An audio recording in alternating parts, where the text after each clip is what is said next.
ही आहे माझी भाची. आज मी हिला मुद्दाम म्हणूनच रागवणार आहे. तेव्हा तिच्या चेहऱ्यावरचे एक्सप्लेनेशन बघा. ए जा बरं.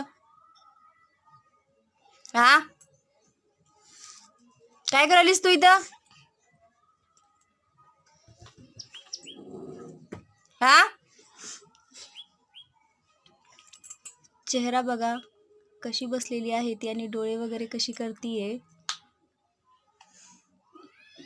अगदी छोटीशी 15 महिन्याची ही चिमू आहे. तरी लहान लेकरांना